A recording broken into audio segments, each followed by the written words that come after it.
Good evening, Chair. Calls to order Legislative Session Day 23-025. I would ask you to please join us in standing for the pledge, followed by the opening prayer.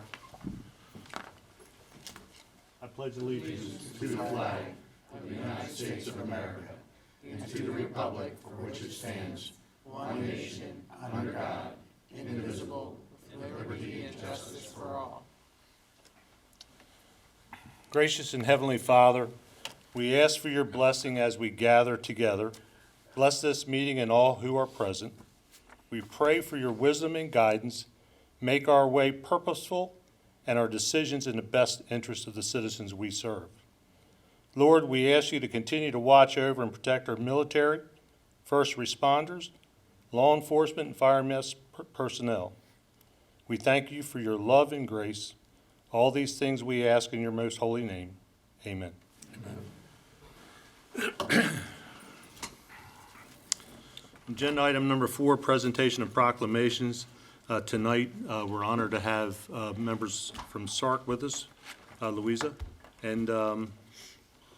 Vice President, if you please. Sure.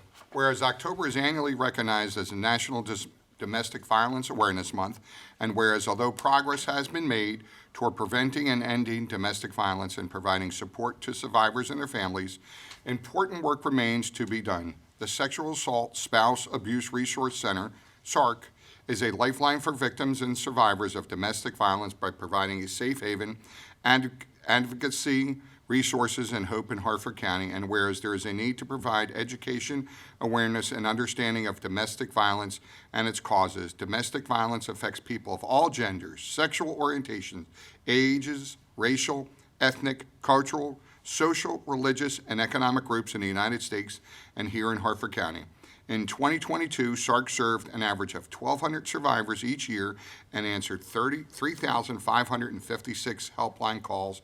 And whereas Harford County government is joining forces with SARC and concerted citizens throughout Harford County to take a stand against domestic violence, we encourage those in need of support to call SARC's 24-hour helpline at 410-836-8430. Again, 410-836-8430. And we encourage Harford County residents to take a stand against domestic violence by participating in SARC's Domestic Violence Awareness Month events and by practicing the characteristics of healthy relationship amongst one's family and friends. Now, therefore, we, the County Council of Harford County, Maryland, on this third day of October 2023, do hereby proclaim October 2023 National Domestic Violence Awareness Month. Louisa. Jim.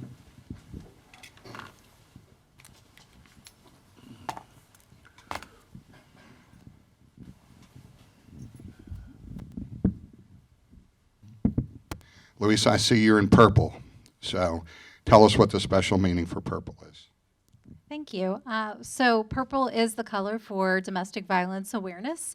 And as Tony just shared, this is Domestic Violence Awareness Month, and I'm so pleased to have this opportunity to have the council raise awareness within our community because everyone knows someone. And being able to share the helpline today and the work of SARC with our community members, we hope that you will share that with someone in need if you come across them and connect them to SARC resources. So thank you to all of you. We appreciate that you're getting the word out to our community. So we want to thank you and congratulate and give you this proclamation on behalf of all my council members. And we know you guys do wonderful work. A lot of it's behind the scenes, and that's good. Keeps awareness. But we want to make sure that awareness is out there and everybody knows that there's a place to call and somebody there is there to help. I know you guys do some events and we do support that. Walk a mile in their shoes. Where men walk a mile in women's high heel shoes. I don't think Pat's done it. I haven't done it. But one of these days, maybe when my back feels better, I'll do that. But thank you for coming and congratulations. And call me out on it, didn't he? I did it.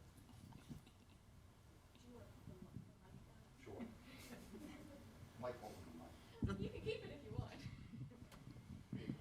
Oh, I thought you were getting him out of the picture.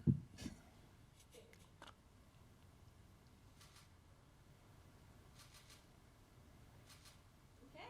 All right. Thank you, Louise.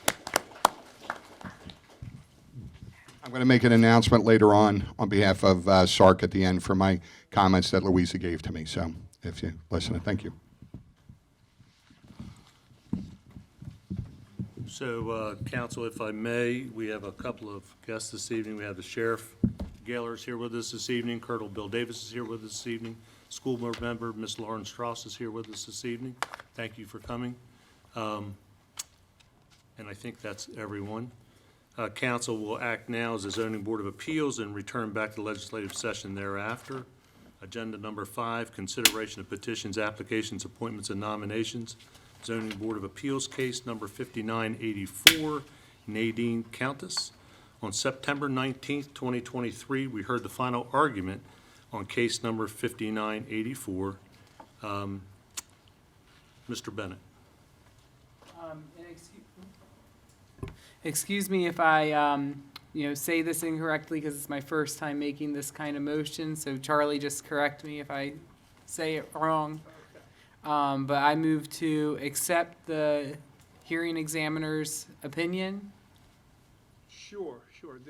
And uphold it, right? Uphold it. Yeah. Thank you. Thank you. May I have a second? Second. Thank you. It's been moved and second to uphold the decision recommended by the zoning hearing examiner. Is there any discussion? Ms. Dixon? Mr. President? Aye. Mr. Guthrie? Aye. Mr. Penman? Aye. Mr. Giangiordano? Aye. Mr. Riley? Aye. Mrs. Bolsados? Aye. Mr. Bennett? Aye. There being 7 votes in the affirmative, 0 in the negative, the decision to uphold the zoning examiner's decision is approved. Agenda item number 6, special presentations. We have none. 7, approval of minutes, legislative day 23-024, September 19th, 2023. Are there any corrections to the minutes? There being no corrections, the minutes stand approved. Agenda number 8, introduction and consideration of resolutions. We have none. Mr. Giangiordano, please read Bill 23-032 into the record. Bill 23-032, tax credit for properties near refuse disposal system, introduced by Council President Vincenti at the request of the County Executive, an act to determine which residential properties in close proximity to a county-owned refuse disposable system are entitled to a real property tax credit for tax year beginning on July 1st, 2024, all in accordance with bills numbers 92-89 and 10-02. Public hearing scheduled for Tuesday, November 7th, 2023, 7:15 p.m. in East Chambers. Thank you. Agenda item number 10, introduction and consideration of amendments. 11, call for final reading of bills. 12, enrollment of bills. 13, unfinished business. We have no business on any of those 4 items. 14, new business.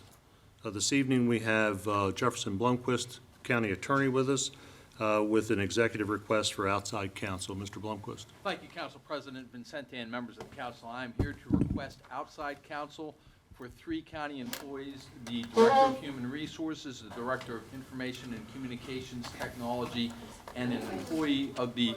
I'm sorry, you gotta talk into the mic. Sorry. It's terrible when you're not in control, is it, Jeff? I thought I was projecting, but apparently not. There you go. Should I start from the It's the beginning? audience that are streaming, so.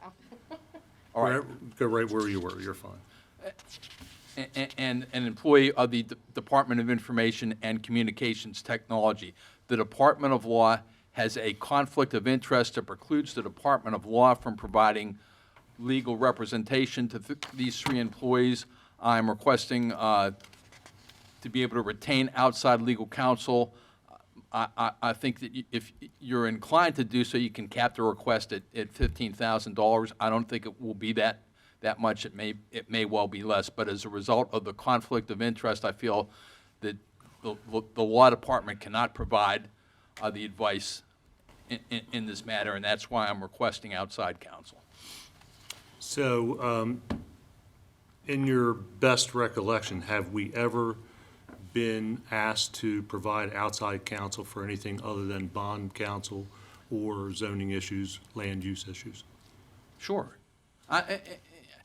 If you wanted me to draw an analogy, I can draw an analogy to you as a circumstance in which I was involved where the Department of Law had a conflict of interest This was actually back in 1989 when I first came to work for the county as an assistant county attorney, and the case was Rucker versus Harford County, Maryland. It was a case involving a number of police officers who had acted in a way that perhaps violated their general orders, and the county also was in the situation of contesting who was responsible for the actions of the police officers. Was it the state, or was it the county that was responsible for their actions?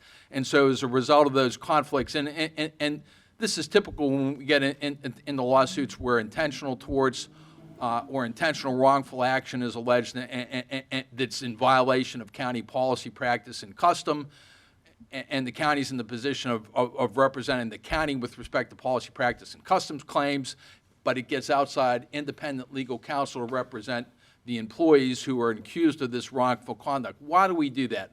Well, one, because these are important employees, and the acts that they committed were committed within the scope of their employment. These weren't acts that were committed on a lark at night while they were off duty. These were acts that were committed while they were performing their official functions and duties. And so the county may want to reserve on whether it provides indemnification, but certainly the county wants to provide the individual employees with the best legal counsel they can have under those circumstances. And so that's a situation where the county law department has a conflict that precludes them from representing the individuals, but certainly does not preclude them. And actually, you could argue that under the Tort Claims Act, that we have a duty to get good legal counsel for our employees.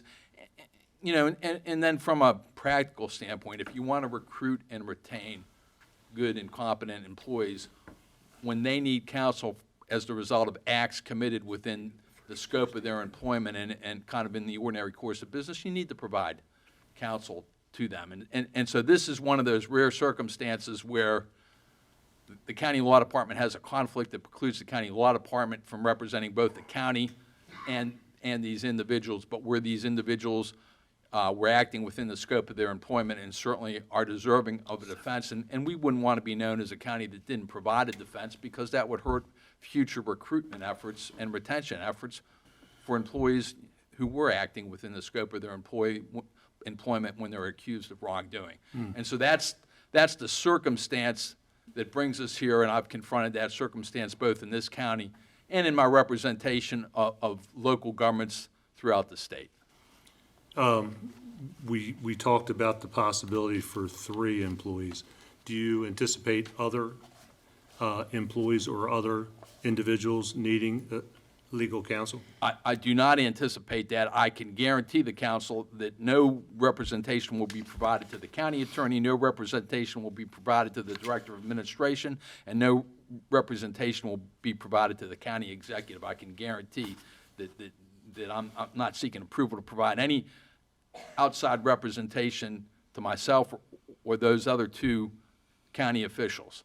You mentioned This is strictly for 3 county employees who as the result of my participation. I can't go further as a result of court orders and open session, but I know I met with some of you to explain the circumstances. You know, and for those of you who I did not have an opportunity to meet with, I'm happy to meet with you even after tonight if you want further information. Counsel, Mr. Penn?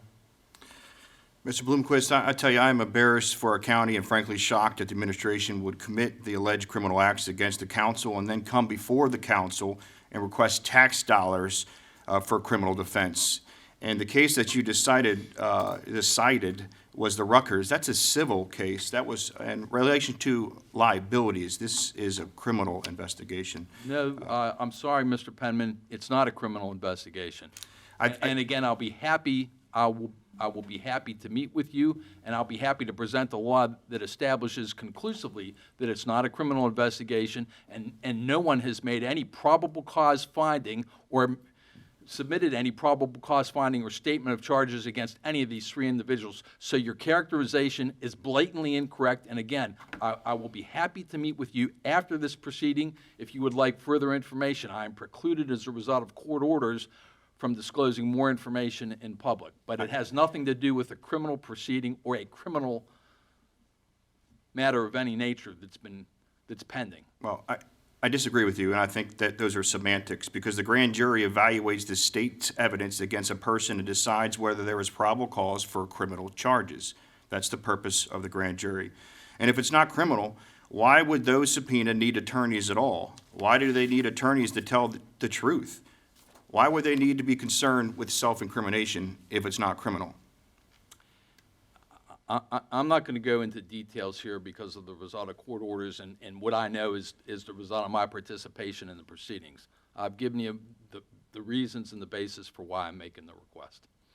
I tell you, last night on the news, the county executive's office was quoted as saying, "It's my fault, Councilman Penwood's fault." To be exact, the county employees in this situation should not have to pay out of pocket to defend themselves against a headline-seeking politician with a vendetta.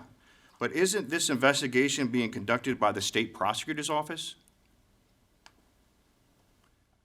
I do know that there is an investigation being conducted by the state prosecutor's office. Are you suggesting that the state prosecutor's office is acting on a vendetta?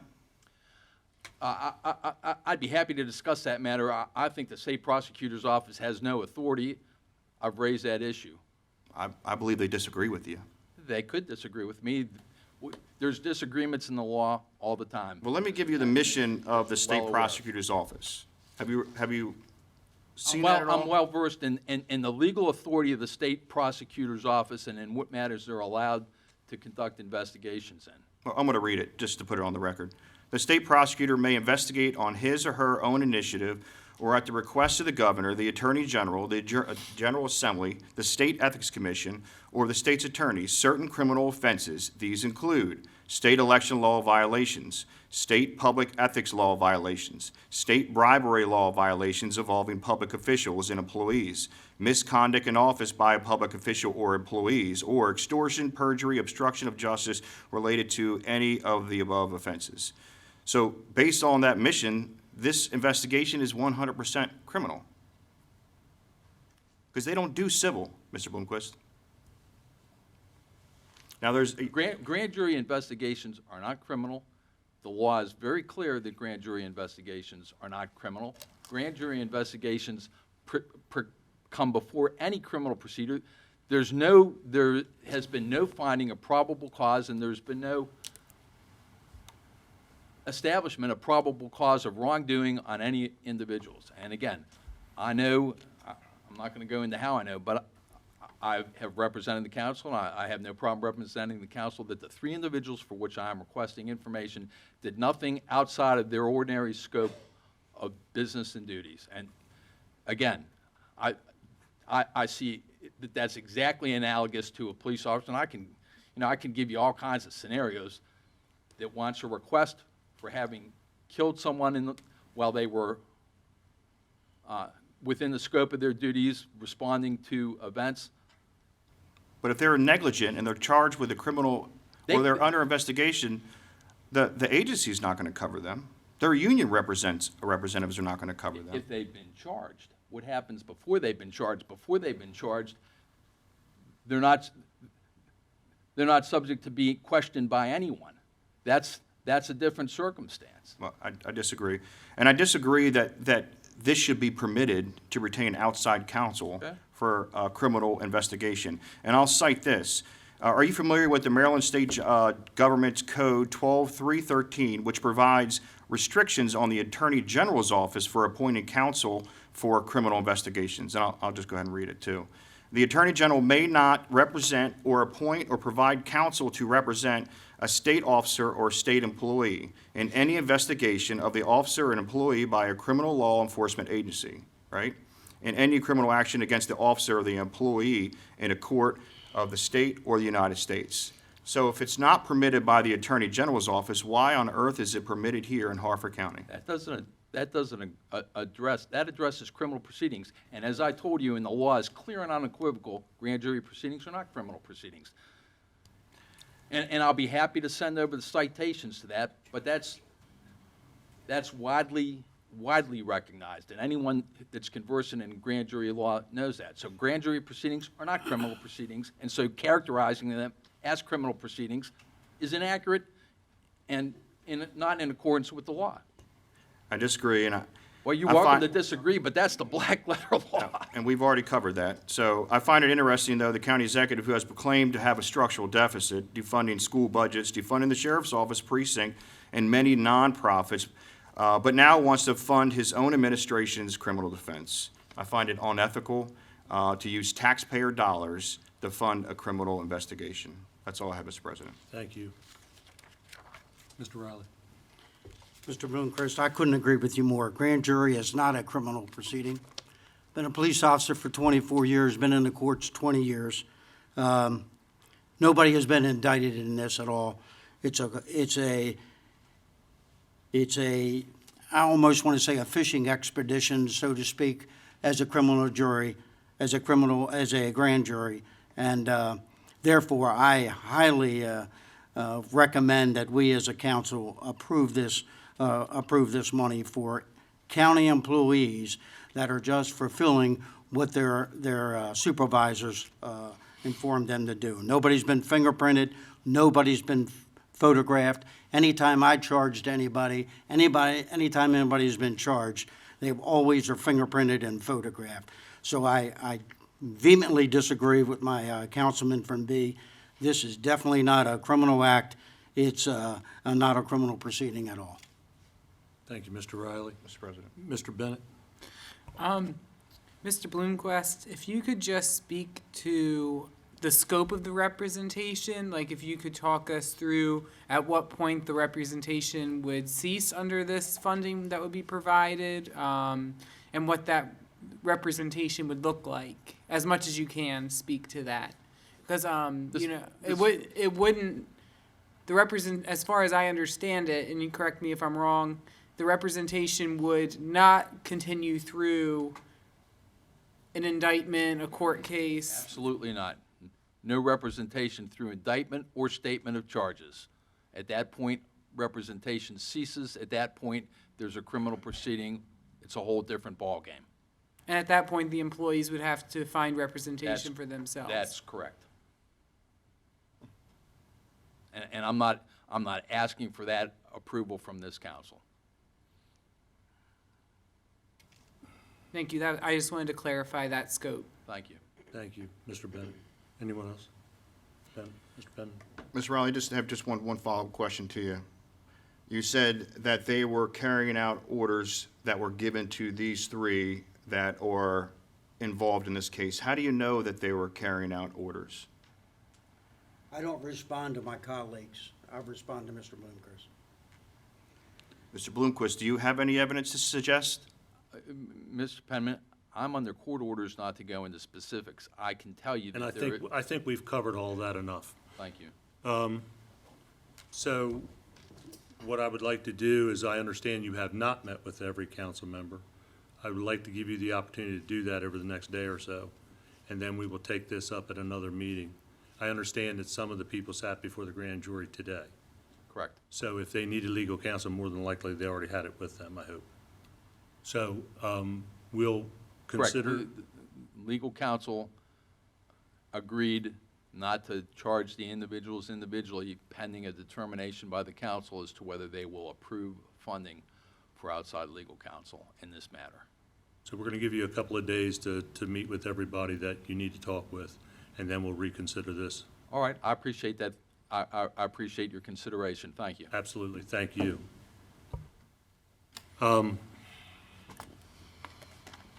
Under new business again, Mr. Guthrie, Bill 23-031. Yeah, thank you, Mr. President. I know you and I have had a long discussion today in regard to this bill, and this is what's called the hotel occupancy tax bill.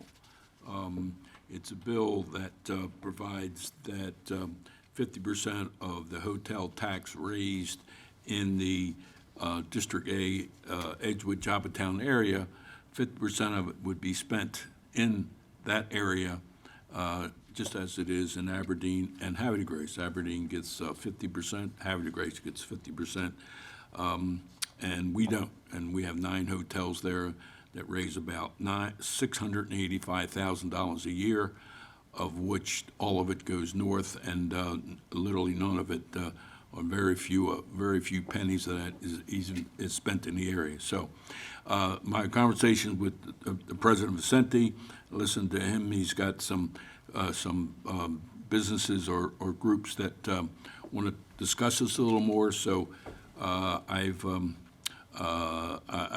talked to my cohorts on the council who signed on this bill and with me, and I appreciate Mr. Penman and Tony G.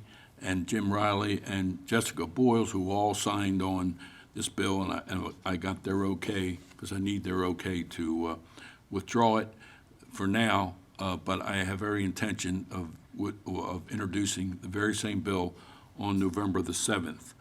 And I certainly would be open to President Vicente to discuss some of the things we talked about today, or however he wants to present it. Thank you, Mr. Guthrie. Indeed, we have, every one of the council members on this dais have received many, many calls from the business community, the tourism groups, our businesses, our restaurants, our hotels, all questioning the bill.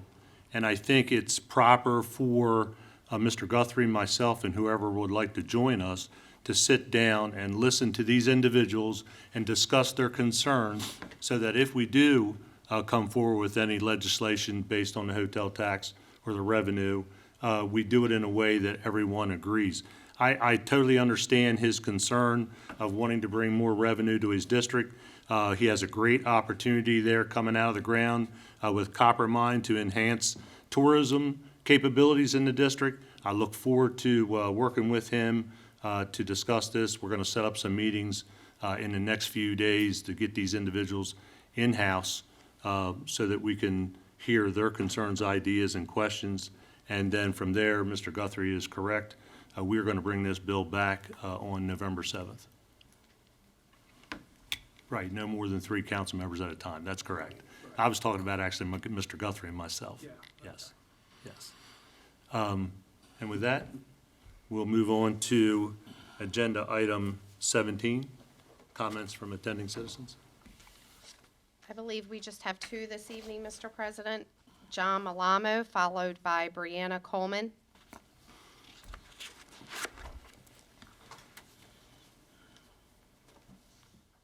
Guess everybody's talked up from last night. I'm sure the dais isn't. That's correct. Missed him last night, he wasn't here. Good evening, sir. Name and address. Sir, good evening to you and your colleagues. John P. Malamo, 2402 Eagle View Drive. Harford County Airport runway 0119 has been extended to 3,353 feet. That is 500 feet more than the 22,850 feet current runway, and 153 feet more than approved by the Zoning Board of Appeals in Case 5814. The most recent MAA-approved airport layout plan indicates that the objective runway will be 4,200 feet in length. Do you suppose that expansion might require a Zoning Board of Appeals case? Being curious, I submitted a request pursuant to the Public Information Act to Harford County Planning and Zoning for information related to the extension. In response, I received 3 internal scheduling notices for meetings related to my request. No notes or minutes in the county's response. Apparently, there is no record for the meetings, just the scheduling notice. I also received a drawing of the airport with what could be 16 more buildings, 55 more parking spaces, and an extended runway. There was no legend on the drawing to explain how it relates to the airport. There was no discussion of a DAC meeting, nor a referral to the Zoning Board of Appeals. A curious situation at best. In a recent case involving the modification to a special exception, there was a Board of Appeals case hearing to increase the number of residents in a personal care boarding home from 15 to 16. Council President Vicente, you are the presiding officer of the Board of Appeals. Could you explain how expanding the runway, consequently pushing the commercial operations further into the Ag District, avoids a modification to the special exception of Case 5814? How does that preserve the authority and status of the Zoning Board of Appeals? Now, some might tell you that the county zoning laws do not apply, that they are preempted by federal law, that the FAA completely occupies the area of aviation. That is true for routes and services. It is absolutely wrong in Harford County. Neither federal law nor the FAA require Harford County to have an airport, nor prescribe where it may be located, nor zoning-related conditions for operating. Please review Griggs versus Allegheny County and Farberhans versus Frederick County and 14 CFR Part 157. All of those issues are decided by the Zoning Board of Appeals in accordance with and observation of the Harford County laws and conditions of the board's decision. The zoning law in Harford County is specific on airport locations. No more than 50% of the land upon which the commercial operation, including approach and landing paths, is conducted upon may be located in the Ag District. As the runway is extended, more of the commercial operation is pushed into the Ag District. If you believe I'm wrong, bring your facts. Show me the FAA legal interpretation. Good night. Thank you, sir.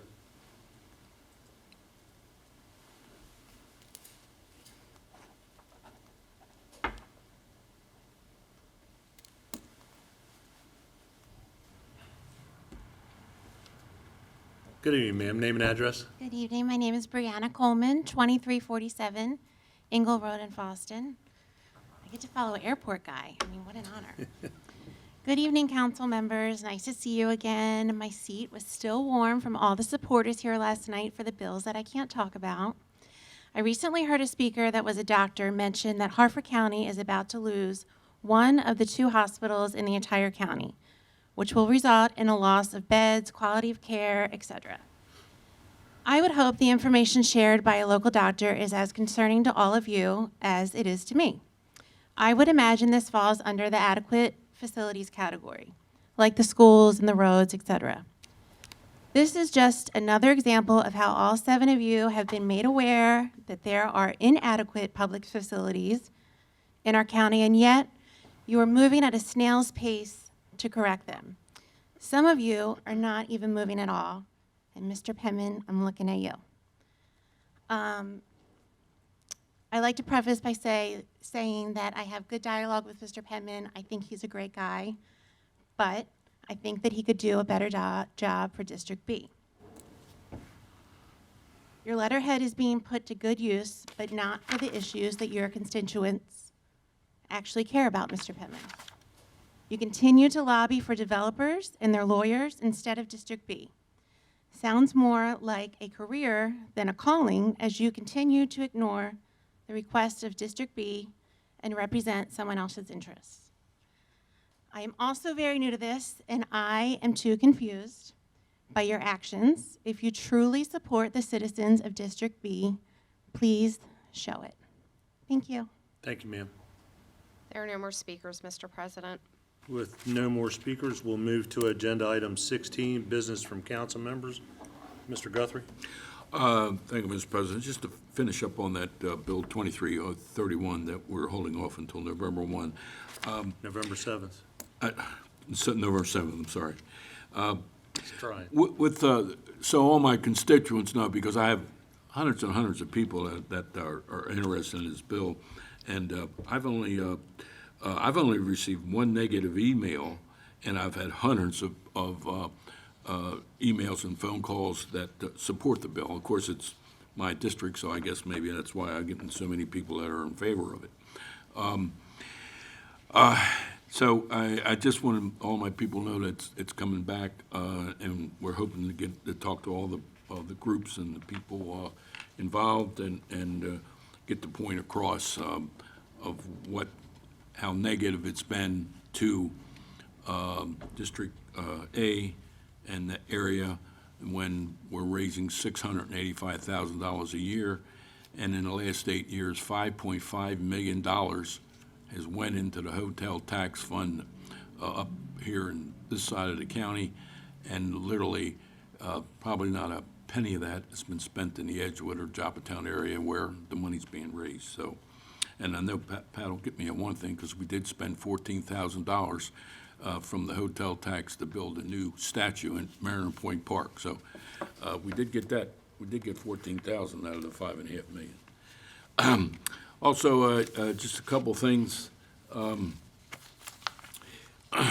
Thursday the 21st, I attended the library in in Joppatown, where the Gunpowder River Keeper came and gave us a round table discussion on the challenges that we face on the Gunpowder, Bird, Bush, and Middle Rivers with all the runoff from mainly Ridgely Reserve. It's a mess, and it continues to be a mess. And we're hoping that we have people coming from all directions to try to straighten that mess out. And it's been going on for last summer and this summer, and it's a sad state of affairs when your entire waterways in all of Joppatown, in Gunpowder River, all the way out past the bridge, the railroad bridge, that the entire waterways there can turn like a cup of coffee with too much cream in it. It's incredible that massive body of water, that there could be enough mud to come down to change the whole color of that water. It's unbelievable, but it's happened. We got pictures to prove it, and when we get to that point, we'll be showing them on the overhead here. Also, I met with the new owner of the Edgewood Plaza Shopping Center right at Hanson Road, and Edgewood Road was recently sold, and the new owner, his name is Raj Patel, Patel. I had lunch with him one day for a couple hours. Great guy. He's great for the community. He owns about 26 Dunkin' Donuts shops in and around Harford County, Baltimore County, and I didn't even get a free donut. How you like that? But he's going to be great for the community and great for the shopping center. Ron Strong, who sold the place, I worked with him over the years. He was a great owner of that, and he updated it, and the new guy is going to do a great job, I'm sure. I spent the day over at Edgewood High School on September 26th, met with Ryan Bain and Tatum Williams over their apprenticeship workshop. They asked me to come over and tour their apprenticeship. They know I have a apprenticeship background, and they wanted to know what I thought, and they're really doing a superb job, and I compliment them. With that, the only other thing, on the 29th, I attended and presented a proclamation to the Root of Bible Fellowship Church on their 25th anniversary at Richland Ballroom, and I want to congratulate them. Thank you, Mr. President. Thank you, Mr. Guthrie. Mr. Penman? I think enough has been said this evening. I'll hold my comments. Thank you, Mr. Penman. Mr. Giangiordano? Thank you, Council President. So first of all, I'd like to wish a very centurion happy birthday to Mrs. Ruth Hagee. She'll be inducted into the Harford County Century Club on October 28th. Mrs. Hagee is turning 101, so I hope she doesn't mind me telling her age, but happy birthday, Ruth, and best wishes. Second, that the Maryland Italian Festival was held this weekend at the Equestrian Center.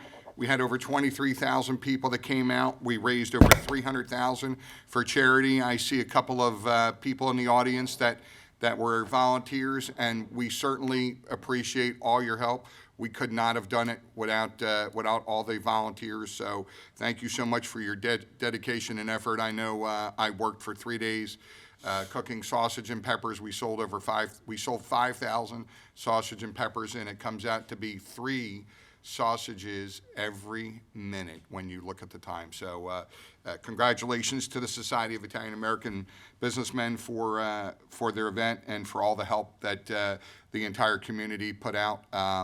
We certainly appreciate it, and we know there's some issues, and hopefully we can work through those next year and make it a better event. Third, one of my best friends, my roommate for a couple years, my high school football player teammate, Mr. Paul Green, passed away. He had been getting kidney dialysis 3 days a week, living in a rehab center, and every now and then I go down to see him. It was tough with COVID, but he would always want Fresca. I turned Paul on to Fresca about 25 years ago. His love for Fresca, my love for Fresca. We used to drive down to College Park to get pizza, and everybody thought we were crazy until they tasted the pizza, and they said, "You guys going to College Park? Can you bring me back a pizza?" which we used to do, played golf a lot, gamble, played poker, and went to Atlantic City on bus trips. So Mr. Green was 62. I think I took it pretty hard, and I hope he's at peace. He was always positive. If you saw him on Facebook, he always had roll call. For somebody that was in a rehab center for 5 years, I don't think I've ever seen anybody so amazing my whole life. His sister was Karen Green. She preceded him, and if anybody knew Karen Green, she worked at Parks and Rec. She was fabulous, wonderful. When I met Karen when I moved down here, she treated me like her little brother, and always took care of me and watched over me. So I certainly appreciate that. And finally, Louisa asked me to public service message that I'm going to read. It's very, very important. On Wednesday, October 4th, 2023, at 2:20 p.m. Eastern Time, a nationwide test of the emergency alert system will take place. All cell phones will broadcast a loud, blaring sound like an Amber Alert, and then display a text message with additional information. This could be a safety concern for survivors who have secret phones that they are trying to hide from abusers. To prevent this and any local or national alerts from sounding, phones can be powered off, turned to airplane mode, or they can be turned off in the phone setting if an option is available to do so. More information about emergency alerts can be found at, it's a long website, FEMA.gov emergency/managers, but you might have to look that. So just very important, and thank you, Council President. That's all I have. Thank you, Mr. Giangiordano. And Mr. Riley? No comment. Thank you, Mr. Riley. Ms. Sottles? Good evening, everyone. I just wanted to let you know that I received yesterday hundreds of emails. I am still working through them and trying to research and respond. I haven't forgotten about you. Wanted to let you know that. And we also had the opportunity to attend the Italian Festival. It was great. My family really enjoyed it. Very fun time. And that's really all I have. Have a good night. Thank you, ma'am. Mr. Bennett? Hello, it's good to be with you all tonight. Just a few updates. I got to meet with a young man who's a high school senior at Aberdeen High School and a baseball player. And he wanted to meet to discuss the possibility of Parks and Rec and also the high school sports leagues celebrating Jackie Robinson Day this year in some way or another. So I was able to get him connected with the Parks and Rec Department and the county government and with members of the Board of Education, so we can start trying to think through how to make that happen. I was really excited that a 17-year-old would think of an issue, think of something they want to see, and to reach out to their local representative was a neat experience for me. I also this past week met with the Major General over at APG. Major General Edmondson invited me and my wife into his home, and we talked about how APG can support education here in Harford County to grow the workforce and support the growth of our community. And that was a really fruitful conversation. Speaking of workforce, my office hosted the first, hopefully of many, workforce education nights for District F this past week. So we partnered with Harford Community College, and we invited people from the apprenticeship program in HCPS. We invited employers from across District F, and we invited people who might be looking for employment. And we learned about grant opportunities. We learned about programs to support helping people get career advancement.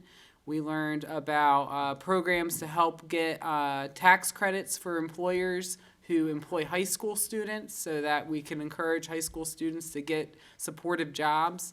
It was just a really tremendous event. I thank Dr. Hill for his help in planning it, and it was great. Also, we had the 60th Haverty Grace Art Show this past weekend, which was a lot of fun.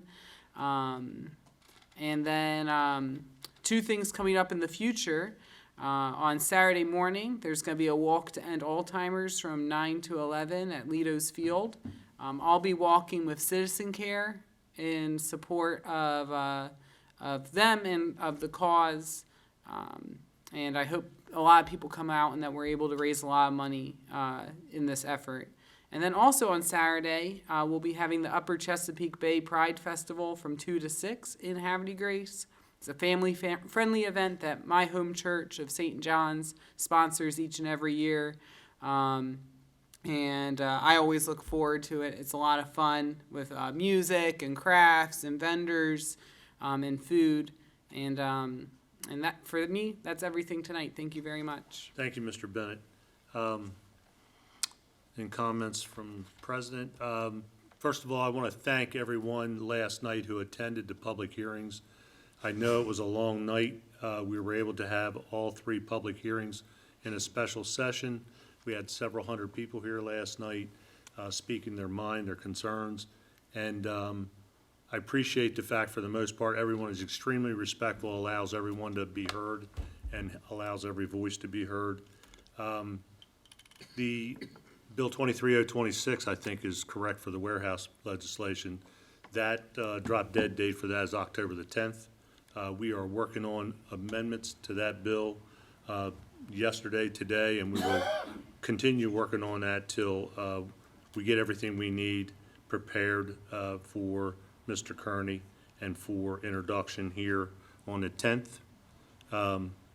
The other bills that we have before us, drop dead date on them is on the 8th, so we will be addressing them prior to November 7th.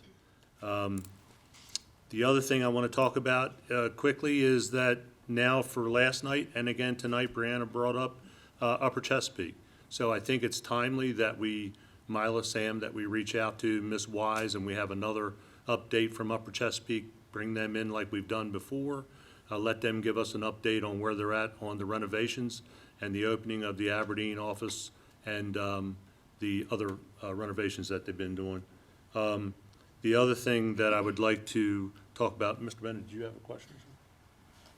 Just in regards to the hospital, I know not everybody lives in the city of Havre de Grace, but the city of Havre de Grace is actively collecting feedback on how they should zone the property where the current hospital sits. So there's a lot of conversation about making sure that possibly a medical facility could go there, but for people who are concerned about the loss of the hospital, it's important that you participate in that feedback so that we can be constructive moving towards the future. There's no real shot at this point of saving the hospital from closing, but we can plan for the future. So it's in the city of Havre de Grace, but it impacts the county as a whole. So it's just important everybody knows that that's going on right now. Thank you, Mr. Bennett. And obviously, Dr. Wise can speak to some of that as well. Also, October 12th, we'll be hosting a APF meeting here in the council chambers at 6 p.m. It is open to the public. So all of those committee members will be here along with others. Looking forward to that. When we talk about events, we attended the Local Health Improvement Coalition meeting at the Emergency Operations Center the other day. We talked about Opioid Operational Command Center. Emily Keller, our Special Secretary, was there. It was extremely well attended. Also, Aberdeen Chamber Economic Development Awards. We attended that last week. Want to congratulate and recognize Steve Horn, Say Delicious Bakery, and also Art Helton Properties for the awards that they received. Tony spoke about the Italian Festival. It was amazing. I could not believe the amount of people that just kept rolling in there. I thought the Sheriff's Office did an outstanding job with parking as best they could. And just, I do believe, like Tony said, we will listen to all of the comments in the after-action meeting and then try to make it a much better event next year. And then finally, I want to wish my bride, Jeannie, a very happy birthday today, although I didn't see her. I haven't seen her since, 7:30 this morning. So hopefully we'll be able to catch up in the next day or two and go out for dinner. So happy birthday, honey. Yeah, exactly. The best gift you could have gave her. That's what they all say. So, and I'm sure she would agree. But with that, I'd like to go ahead and adjourn the meeting. Thank you.